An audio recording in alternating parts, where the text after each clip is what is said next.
तरह की विद्याओं में से हनुमान जी को उनके गुरु ने 5 तरह की विद्याओं तो सिखा दी थी, लेकिन बीच 4 तरह की विद्याएं और ज्ञान ऐसे थे जो केवल किसी विवाहित को ही सिखाया जा सकते थे। हनुमान जी पूरी शिक्षा लेने का प्रण कर चुके थे और इससे कम पर वे मांगने को राजी नहीं थे। इधर भगवान सूर्य के सामने संकट था कि वे धर्म के अनुशासन के कारण किसी अविवाहित को कुछ विशेष विद्या नहीं सिखा सकते थे। ऐसी स्थिति में सूर्यदेव ने हनुमान जी को विवाह की सलाह दी।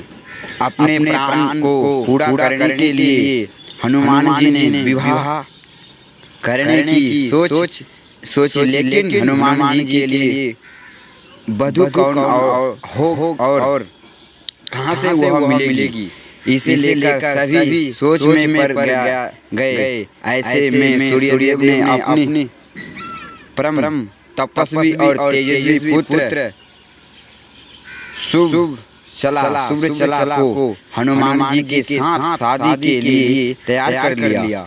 इसके बाद हनुमान जी ने अपनी शिक्षा पूर्ण की और शुभ चला सदा के लिए अपनी तपस्या में रत हो गई। इस तरह हनुमान जी भले ही शादी के बंधन में बंध गए हो, लेकिन शारीरिक रूप से वे आज भी एक ब्रह्मचारी ही हैं।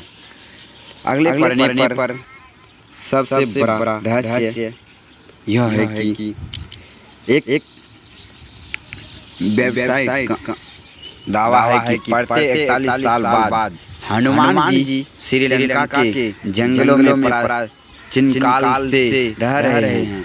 आदिवासियों से मिलने के लिए आते हैं। व्यवसाय के मुताबिक श्रीलंका के जंगलों में कुछ ऐसे कबीलाई लोग का पता चलता है जिनसे मिलने हनुमान जी आते हैं। इन कबीलाई लोगों पर अध्ययन करने वाले अधिकतम संगठन सेतु के अनुसार पिछले साल ही हनुमान जी इन कबीलाई लोगों से मिलने आए थे। अब हनुमान जी 41 साल बाद आएंगे। इन कबीलाई या आदिवासी समूह के लोगों को मातंग नाम दिया गया है।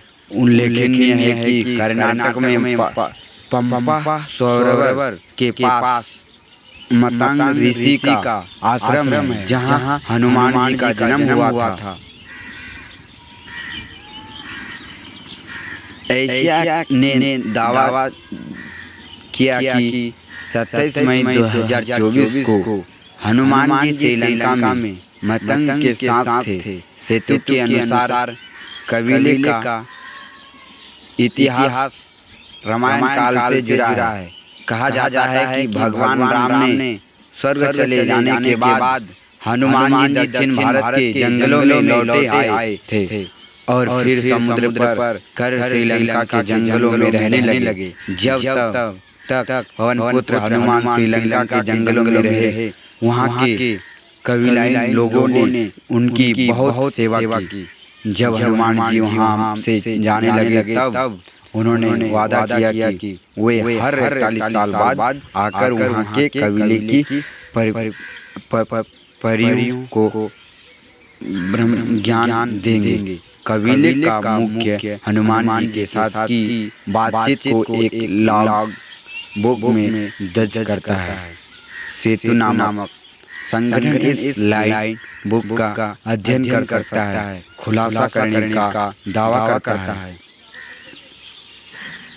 जाते जाते कैसे प्राप्त करें हनुमान जी की कृपा जानिए।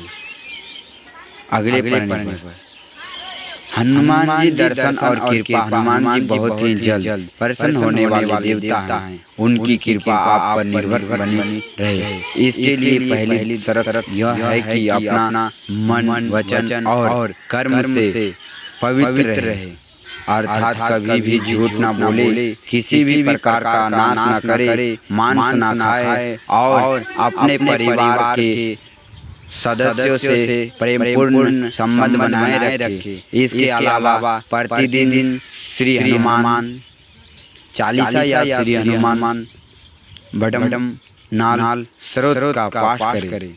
मंगलवार और शनिवार के दिन हनुमान जी को चोला चढ़ाएं। इस तरह ये कार्य करते हुए नीचे लिखे दिए ऊपर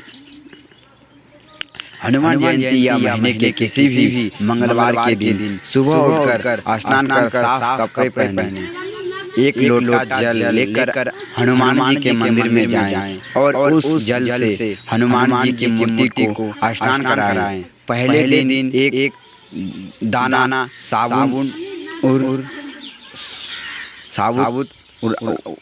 उड़द का हनुमान जी के सिर पर रखकर 11 पराक्रम का करे और मन अपनी मनोकामना हनुमान जी को कहे। फिर वह उड़द का दाना लेकर घर लौट आए तथा उसे अलग रख दे।